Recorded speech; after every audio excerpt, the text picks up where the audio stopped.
സമകാലികം.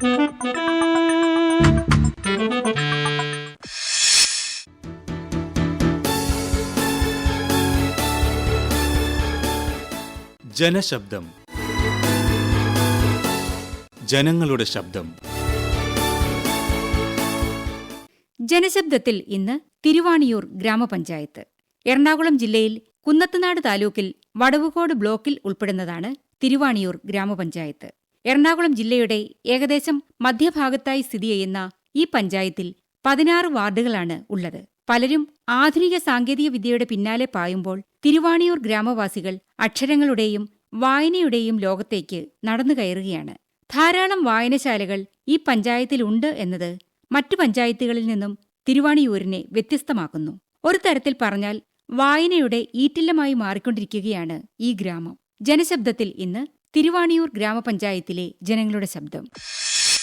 തിരുവാണിയൂർ പഞ്ചായത്തിലെ ജനങ്ങളുടെ പ്രതികരണത്തിനായി സമകാലികം വിവിധ പ്രദേശങ്ങളിലൂടെ യാത്ര ചെയ്തപ്പോൾ പലയിടത്തും റോഡുകൾ പൊട്ടിപ്പൊളിഞ്ഞ് കുണ്ടും കുഴിയുമായി കിടക്കുന്നതായാണ് കണ്ടത്.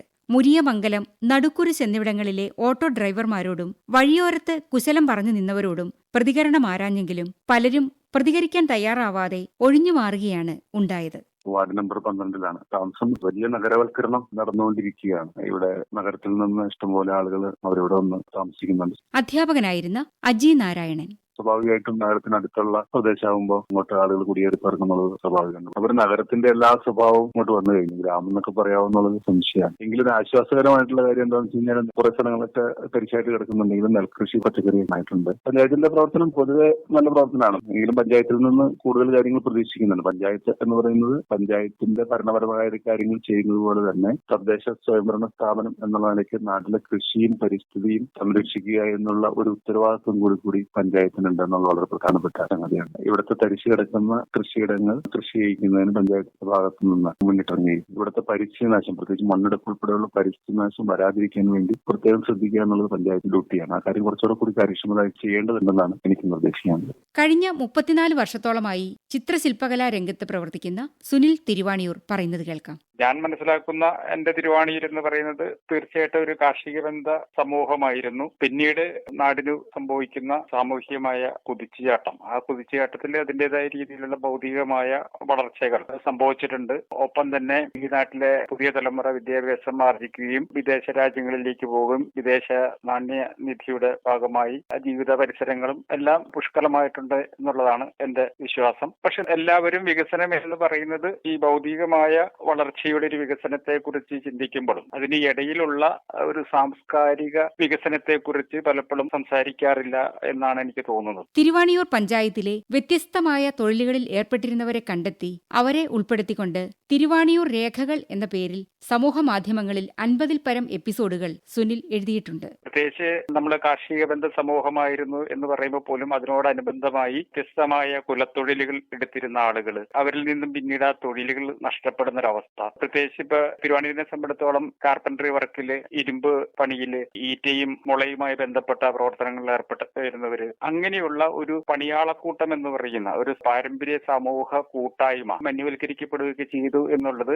ഒരു സാംസ്കാരിക പഠിതാവ് എന്നുള്ള രീതിയിൽ എന്റെ ഒരു കാഴ്ചയിൽ ഉണ്ടായിട്ടുള്ള ഒരു കാര്യമാണ്. കൊച്ചി പോലുള്ള ഒരു വലിയ മഹാനഗരവുമായി ഉള്ള നമ്മുടെ ബന്ധം, പക്ഷെ ആ ബന്ധത്തിനെ നമുക്ക് ക്രിയാത്മകമായിട്ട് ഉപയോഗിക്കാൻ പറ്റിയിട്ടുണ്ടോ എന്നുള്ള ഒരു സംശയം എനിക്കുണ്ട്. പ്രത്യേകിച്ച് ഇത്തരം പരമ്പരാഗതമായ സമൂഹങ്ങളുടെ ആധുനികവൽക്കരണവും അതിനോടനുബന്ധിച്ച് അവരുടെ നിലനിൽപ്പിനും വേണ്ടിയിട്ട് അവർ ചെയ്തുകൊണ്ടിരിക്കുന്ന പ്രവർത്തനങ്ങളെ നവീകരിക്കാനും അതിനോടൊപ്പം തന്നെ അതിന്റെ വിപണന സാധ്യതകളെ കണ്ടെത്താനും വേണ്ടിയിട്ട് ഇടപെടാവുന്ന ഒരു മേഖല എന്ന് പറയുന്നത് ടൂറിസമാണ്. റെസ്പോൺസിബിൾ ടൂറിസത്തിന്റെ അനന്തമായ സാധ്യതകൾ, ആ സാധ്യതകളെയൊക്കെ ഉപയോഗിക്കുമ്പോൾ മാത്രമാണ് സാംസ്കാരികമായ ഒരു മുന്നേറ്റം ഏത് നാട്ടിലും ഉണ്ടാവുന്നത് പോലെ ഇവിടെ സംഭവിക്കൂ എന്നുള്ളതാണ്. ഇപ്പൊ ഞാൻ തന്നെ 8ാം വാർഡിലെ മഹാത്മാ അയ്യങ്കാളി സ്മാരക ഗ്രാമീണ വായനശാലയുടെ പ്രസിഡന്റും കൂടിയാണ്. സ്വാഭാവികമായിട്ട് അവിടെ കൊടുക്കേണ്ടതായ ചില ഇമ്പോർട്ടൻസ് ഉണ്ട്. ഇപ്പോൾ പോലും എനിക്ക് തോന്നുന്നു കേരളത്തിലെ 1-2 വായനശാലകൾ മാത്രമായിരിക്കും മഹാത്മാ അയ്യങ്കാളിയുടെ പേരിലുള്ള ഒരു വായനശാല. ആ വായനശാലനെ ഒരു അയ്യങ്കാളി പഠന ഗവേഷണ കേന്ദ്രമായിട്ട് വികസിപ്പിക്കാവുന്ന ഭൗതിക സാഹചര്യം പോലും കാവുമ്പാട്ടുണ്ട്. വളരെ മനോഹരമായ ഗ്രാമീണമായ സൗന്ദര്യം പേറുന്ന അവിടെ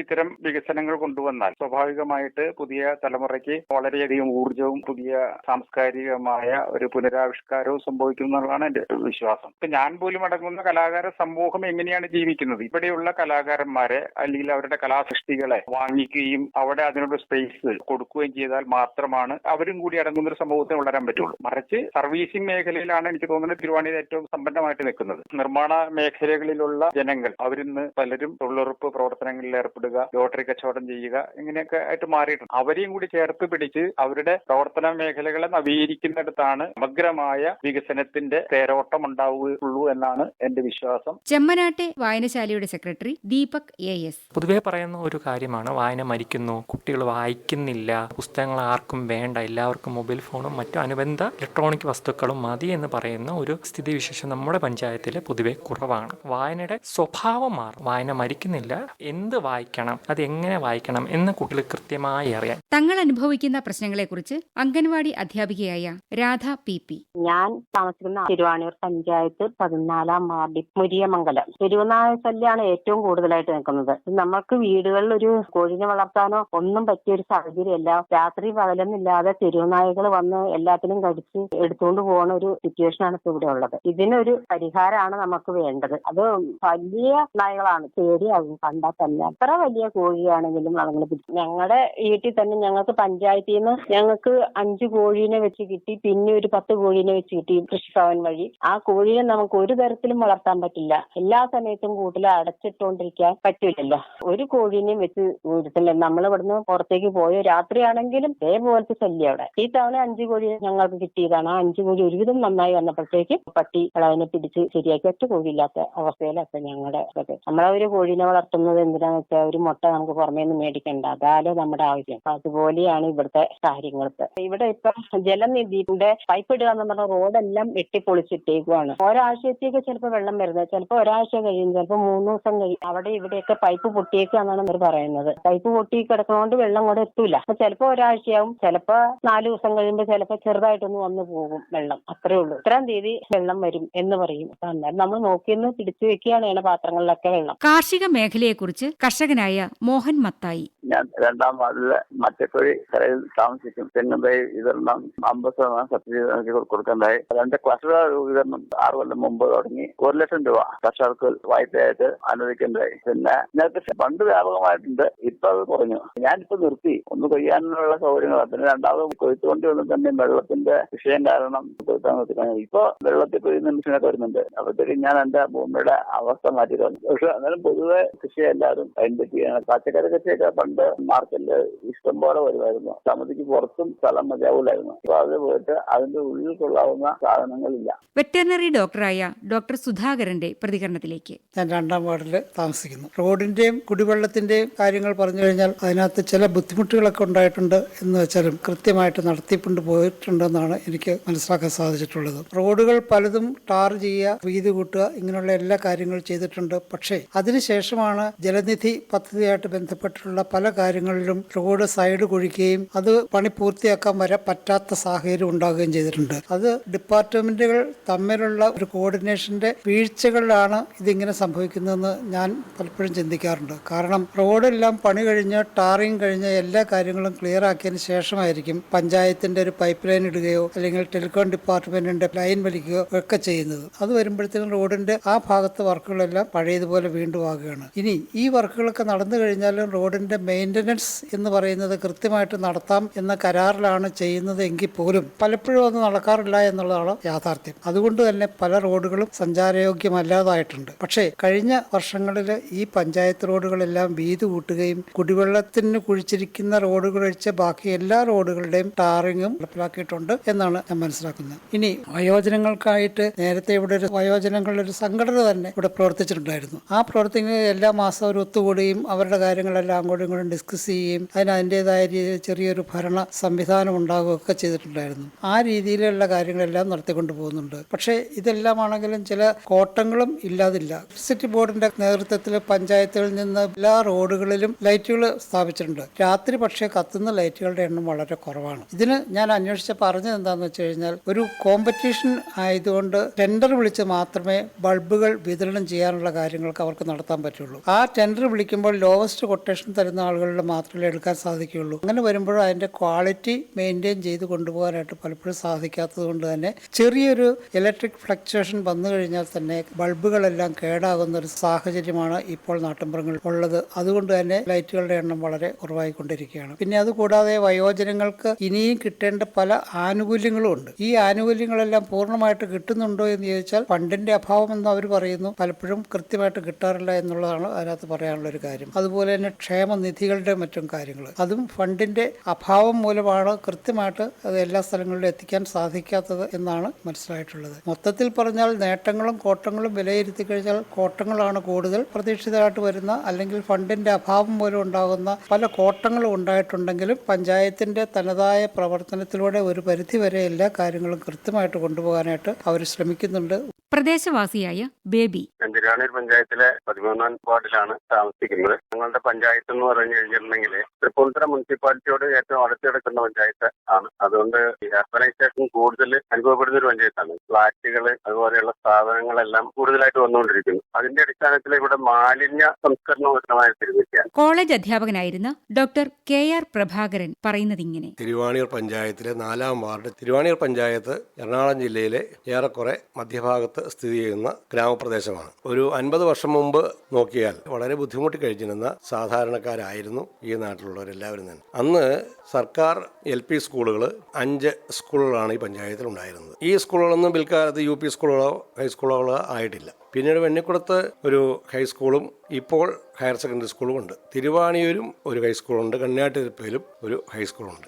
ഈ വിദ്യാഭ്യാസ സ്ഥാപനങ്ങളല്ലാതെ വിദ്യാഭ്യാസപരമായി മറ്റ് പഞ്ചായത്തുകളിലും മറ്റ് പ്രദേശങ്ങളിലും ഉണ്ടായ ശക്തമായ മുന്നേറ്റങ്ങൾ ആ രീതിയിൽ ഈ പഞ്ചായത്തിൽ ഉണ്ടായിട്ടില്ല എന്ന് തന്നെ പറയാം. ലൈബ്രറികൾ 3 ലൈബ്രറികളായിരുന്നു ആദ്യകാലത്ത് ഉണ്ടായിരുന്നത്. ചങ്ങമ്പുഴയുടെ സ്മാരകമായി ഉണ്ടായ ചങ്ങമ്പുഴ ലൈബ്രറി 48-ലാണ് അത് തുടങ്ങിയത്. പിന്നീട് ഒരു 3 എണ്ണം കൂടി തുടങ്ങി. 2017 ഇവിടെ റെസിഡൻസ് അസോസിയേഷനുകൾ 6 എണ്ണം കൂടി തുടങ്ങുകയുണ്ടായി. അതിൻ്റെ കൂടെ എല്ലാ വാർഡിലും ലൈബ്രറികൾ വേണം എന്ന് വിദ്യാഭ്യാസ സാംസ്കാരിക മുന്നേറ്റത്തിൻ്റെ ഭാഗമായി തീരുമാനിച്ചതനുസരിച്ച് ലൈബ്രറി കൗൺസിൽ വളരെയധികം പ്രോത്സാഹനം ആ രംഗത്ത് നൽകിയിട്ടുണ്ട്. അതിൻ്റെ ഭാഗമായി 11 ലൈബ്രറികൾ കൂടി ഈ പഞ്ചായത്തിൽ തുടങ്ങുകയുണ്ടായി. ഇപ്പോൾ 17 ലൈബ്രറികൾ വളരെ സജീവമായി ഈ പഞ്ചായത്തിൽ പ്രവർത്തിക്കുന്നു. ഈ തിരുവാണിയൂരിൽ 4 വശവും നടുക്കും ലൈബ്രറികളായപ്പോൾ ഇവിടുത്തെ ജനസാമാന്യം എല്ലാവരും തന്നെ അങ്ങോട്ടും ഇങ്ങോട്ടുമുള്ള അവരുടെ പാരസ്പര്യം വർദ്ധിക്കുകയും അങ്ങനെ ഒരു സമഗ്രമായ വളരെ ഒത്തൊരുമയോട് കൂടിയ ഒരു സാംസ്കാരിക മുന്നേറ്റം ഇപ്പോൾ ഈ പഞ്ചായത്തിലുണ്ട്. ഈ പഞ്ചായത്തിലൊരു ആർട്സ് ആൻഡ് സയൻസ് കോളേജ് വേണമെന്ന് ശക്തമായിട്ട് പഞ്ചായത്തിൽ അവതരിപ്പിച്ചു. അതിന്റെ ഭാഗമായി തിരുവാണിയൂരിൽ ഒരു ആർട്സ് ആൻഡ് സയൻസ് കോളേജ് വേണം എന്ന് ഗവൺമെന്റിലേക്ക് എഴുതി പോയിട്ടുണ്ട്. ഇപ്പോൾ ഉള്ള ഒരു പ്രശ്നം വെച്ചാൽ ഇവിടെ ട്രാൻസ്പോർട്ട് ബസ്സുകൾ ഈ നാട്ടിൽ കൂടി ഇല്ല. നേരത്തെ റൈറ്റ് ബസ്സുകൾ ഉണ്ടായിരുന്നു. ഇപ്പോൾ ഈ കൊറോണ വന്നതിന് ശേഷം 6ഓളം ബസ്സുകൾ ഓടിക്കൊണ്ടിരുന്ന ചെമ്മനാട് ഭാഗത്ത് നടുക്കുരിശ്, ആത്താണി, കൊടകുത്തിക്കുരിശ്, മോനപ്പള്ളി, പാലാപ്പടി അവിടെയൊക്കെ ഓടിയിരുന്ന 6 ബസ്സുകൾ ഇപ്പോൾ ഇല്ലാത്തതുകൊണ്ട് യാത്രാക്ലേശം ജനങ്ങൾ കുറച്ചുണ്ട്. ഈ നാട്ടിലുള്ളവർ എവിടെ പോയാലും തിരിച്ചെന്റെ നാട്ടിൽ വരണമെന്നുള്ളൊരു കാഴ്ചപ്പാട്, അങ്ങനെ ഒരു ഈ നാടിനൊരു സ്നേഹം എല്ലാവരും സൂക്ഷിക്കുന്ന ഒരു നാടാണ്. തിരുവാണിയുടെ ഊരാണ് തിരുവാണിയൂർ. ശ്രേഷ്ഠമായ വാക്കിന്റെ നാട് എന്ന് വേണമെങ്കിൽ ഒരു ഡെറിവേഷൻ അതിന് പറയാം. പക്ഷേ നമ്മുടെ ചെറുപ്പക്കാരെ ബാധിച്ചിരിക്കുന്ന ഒരു പ്രശ്നം വെച്ചാൽ നമ്മുടെ നാട്ടിൽ ഇതൊരു ഉൾപ്രദേശമായതുകൊണ്ട് അപ്പുറത്ത് പുത്തൻകുരിശ്, തിരുവാങ്കുളം, ചോറ്റാനിക്കര, രാമമംഗലം, പിറവം ഇതിൻ്റെയൊക്കെ നടുക്ക് കിടക്കുന്ന ഒരു സ്ഥലമായതുകൊണ്ട് അധികം മറ്റ് ഗതാഗത സൗകര്യങ്ങളുടെ ചില കുറവുകളുള്ള സ്ഥലങ്ങളുള്ളത് കൊണ്ടും ആശാവഹമല്ലാത്ത ചില കാര്യങ്ങൾ ഈ നാട്ടിൽ നടക്കുന്നുണ്ട് എന്ന് പറയാതെ വയ്യ. പ്രത്യേകിച്ച് ഈ കാലഘട്ടത്തിൻ്റെ ഒരു പ്രത്യേകതയാണല്ലോ നമ്മുടെ ചെറുപ്പക്കാരിൽ ലഹരിക്ക് അടിപ്പെടുക. ചെറിയ രീതിയിലുള്ള സാധനങ്ങളൊക്കെ ഇവിടെ ഉണ്ട് എന്നൊക്കെ ഉണ്ടെന്ന് മാത്രമല്ല, അതുണ്ട്.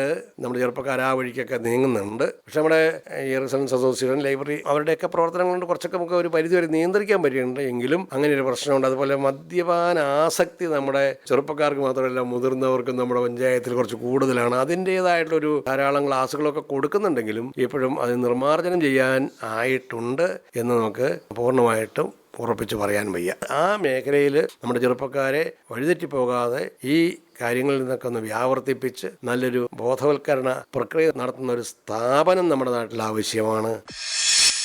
ജനശബ്ദത്തിൽ ഇതുവരെ കേട്ടത് തിരുവാണിയൂർ ഗ്രാമപഞ്ചായത്തിലെ വിശേഷങ്ങളും അവിടുത്തെ ജനങ്ങളുടെ പ്രശ്നങ്ങളും അവരുടെ വിലയിരുത്തലുകളുമാണ്. മറ്റൊരു പഞ്ചായത്തിന്റെ വിശേഷങ്ങളുമായി ജനശബ്ദം വീണ്ടും അടുത്ത ഞായറാഴ്ച സമകാലികത്തിൽ.